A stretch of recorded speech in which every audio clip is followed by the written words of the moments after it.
बुद्ध के संघ के दरवाजे सभी के लिए खुले थे। हजारों लोग बुद्ध का शिष्य बनने के लिए वहां आते थे। उनमें से कुछ व्यक्तियों को वह अपने संघ में सीधे सम्मिलित कर लेते थे तथा कुछ व्यक्तियों को वह एक दिन और एक रात के लिए शमशान में जाने के लिए कहते थे। उसके बाद वह उन्हें अपने संघ में सम्मिलित कर लेते थे। एक दिन एक व्यक्ति बुद्ध का शिष्य बनने की चाह में बुद्ध के पास आया। वह बुद्ध से बोला, हे बुद्ध, मैं आपका शिष्य बनना चाहता हूँ। कृपा कर आप मुझे अपने संघ में सम्मिलित कर लें। बुद्ध मुस्कुराए और बोले, ठीक है, तुम संघ में सम्मिलित हो सकते हो, लेकिन इससे पहले तुम्हें एक काम करना होगा। तुम्हें एक दिन और एक रात शमशान में गुजारनी होगी और वहां जो तुम्हें दिखाई दे वह आकर मुझे बताना होगा। इसके बाद ही तुम संघ में सम्मिलित हो पाओगे। वह व्यक्ति घबराया और बुद्ध से बोला, यह आप क्या बात कर रहे हैं? दिन तो ठीक है, लेकिन रात के समय शमशान में, यह तो खतरनाक है। बुद्ध ने कहा, रात को क्या खतरा है? वह व्यक्ति बोला, शमशान में भूत प्रेत होंगे, वह मुझे पकड़ लेंगे। बुद्ध मुस्कुराकर बोले, क्या तुमने भूत प्रेत देखे हैं? वह व्यक्ति बोला, नहीं बुद्ध, मैंने भूत प्रेत नहीं देखे हैं, लेकिन सभी लोग इसके बारे में बातें करते हैं। कुछ लोगों ने देखा है और मैंने भी ऐसे लोगों को देखा है जिनके अंदर भूत प्रेत आ जाते हैं, तो वह अजीब अजीब हरकतें करते हैं। बुद्ध ने कहा, यह तुम्हारे लिए सुनहरा अवसर है। अब तुम यह जान पाओगे कि भूत प्रेत होते हैं या नहीं।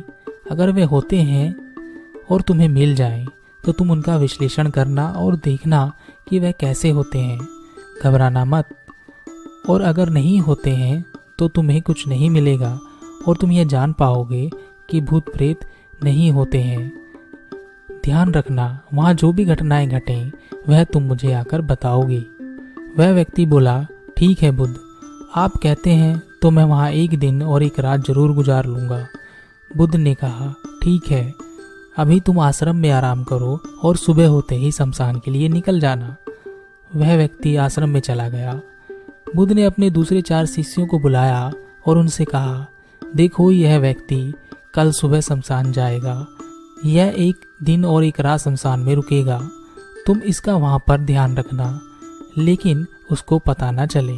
सुबह होने पर वह व्यक्ति बुद्ध के सामने उपस्थित होकर बोला, बुद्ध, मैं आपके आदेशानुसार शमशान जा रहा हूँ। बुद्ध ने उस व्यक्ति से कहा, ठीक है, अब तुम जा सकते हो। वह व्यक्ति शमशान गया और अगले दिन सुबह वह बुद्ध के सामने उपस्थित हुआ। बुद्ध ने उस व्यक्ति को देखकर मुस्कुराते हुए कहा, तो तुमने क्या देखा? वह व्यक्ति बोला, जब मैं वहां सुबह सुबह गया, मैंने देखा कि कुछ लोग एक अर्थी को कंधा देकर ला रहे हैं। वह एक बुजुर्ग की अर्थी थी। वह सभी लोग सामान्य थे और ज्यादातर लोग खुश थे। वह आपस में कह रहे थे, इस व्यक्ति ने अपने जीवन में बहुत अच्छे कर्म किए और अपने जीवन में सभी कुछ देख लिया। वह व्यक्ति बड़ा भाग्यशाली है। उस बुजुर्ग के पुत्र ने अपने पिता की चिता को अग्नि दी। वह कुछ देर वहां रहा और उसके बाद सभी लोग एक एक करके वहां से चले गए। इसके बाद 2 अर्थियां और वहां आई। एक अर्थी किसी अमीर आदमी की थी। वह बड़ी सजी धजी अर्थी थी और दूसरी किसी गरीब व्यक्ति की थी। उस गरीब व्यक्ति की अर्थी में 4-5 लोग थे, जबकि उस अमीर व्यक्ति की अर्थी में सैकड़ों लोग थे। उस अमीर आदमी की चिता चंदन की लकड़ियों से सजाई गई थी, जबकि उस गरीब आदमी की चिता आम सूखी लकड़ियों से बनी थी। उन्होंने उस गरीब व्यक्ति की अर्थी को बाहर ही रोक दिया और उनसे कहा कि पहले वह उस अमीर आदमी का क्रियाक्रम करेंगे और उसके बाद ही उस गरीब व्यक्ति की अर्थी का क्रियाक्रम होगा। पहले उस अमीर आदमी की चिता को उसके पिता ने अग्नि दी और उसके बाद उस गरीब व्यक्ति की चिता को अग्नि दी गई। उसके बाद चिता की अग्नि प्रज्वलित हो गई और धीरे धीरे सभी व्यक्ति वहां से चले गए। मैं वहां दोनों अर्थियां देखता रहा। बुद्ध ने कहा, दोनों की चिताओं में अग्नि लगने के बाद क्या भेद था? वह व्यक्ति बोला, बुद्ध, दोनों की चिताओं में अग्नि एक समान थी। दोनों के शरीर उस अग्नि में एक समान जल रहे थे और धीरे धीरे दोनों की चिताओं की अग्नि शांत हो गई।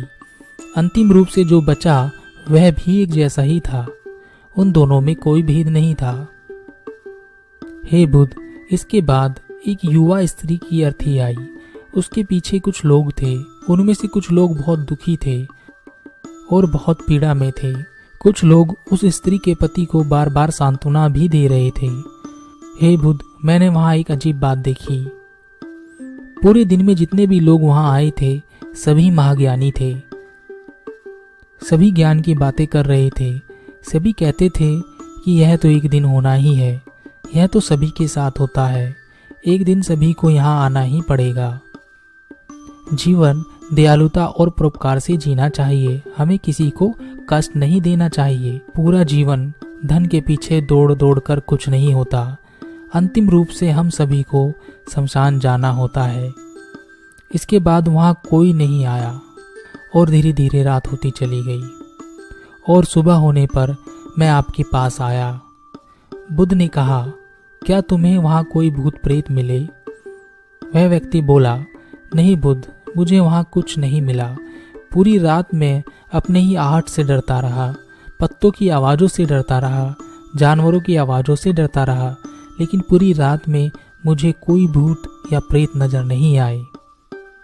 बुद्ध ने उस व्यक्ति से कहा, ठीक है, अब तुम आश्रम में विश्राम करो और कल सुबह फिर से शमशान जाना।